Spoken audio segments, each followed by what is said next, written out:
નમસ્કાર, આપ જોઈ રહ્યા છો નેશન પ્લસ ન્યૂઝ. હું છું આપની સાથે હિરલ પંડ્યા. વડોદરામાં ખાણીપીણીના શોખીનોના આરોગ્ય સાથે ગંભીર ખિલવાડ થતો હોવાનો વધુ એક ચોંકાવનારો કિસ્સો સામે આવ્યો છે. સુભાનપુરામાં આવેલા પ્રખ્યાત મહાકાળી સેવસળમાં ગ્રાહકની લીલી ડુંગળીમાંથી વંદો નીકળતા ભારે ચકચાર મચી ગઈ છે. સુભાનપુરા સ્થિત મહાકાળી સેવસળની દુકાને એક ગ્રાહક સેવસળ આરોગી રહ્યો હતો. તે દરમિયાન પીરસવામાં આવેલી લીલી ડુંગળીમાંથી અચાનક જીવતો વંદો મળી આવ્યો હતો. આ જોઈ ગ્રાહક સ્તબ્ધ થઈ ગયો હતો અને તેણે તાત્કાલિક દુકાન સંચાલકનું ધ્યાન દોર્યું હતું.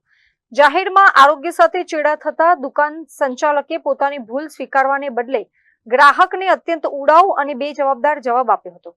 સંચાલકના આ રવૈયાથી નારાજ ગ્રાહકે આખી ઘટનાનો વિડીયો ઉતારી સોશિયલ મીડિયા પર વાયરલ કરી દીધો હતો. વિડીયો વાયરલ થતા જ નાગરિકોમાં રોષ ફેલાયો છે અને વડોદરા મહાનગરપાલિકાની ફૂડ શાખાની ટીમ આવી બેદરકાર હોટલો સામે ક્યારે કડક પગલાં લેશે તેવા સવાલો ઉઠી રહ્યા છે. હવે જોવાનું એ રહેશે કે પાલિકાનું આરોગ્ય વિભાગ આ વાયરલ વિડીયોના આધારે મહાકાળી સેવસળ પર ચેકિંગ હાથ ધરી કાયદેસરની કાર્યવાહી કરે છે કે કેમ.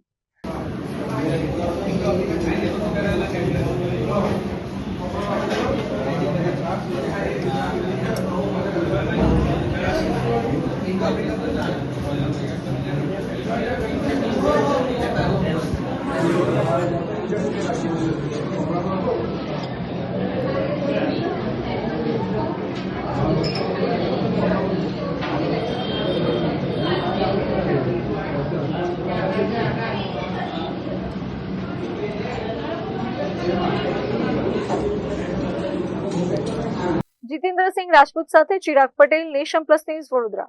સમાચારોના સતત અપડેટ મેળવવા માટે અમારી નેશન પ્લસ ન્યૂઝની યુટ્યુબ ચેનલને સબસ્ક્રાઇબ કરો, બેલ આઇકન દબાવો અને જોડાયેલા રહો ફેસબુક, ઇન્સ્ટાગ્રામ અને ટ્વિટર પર.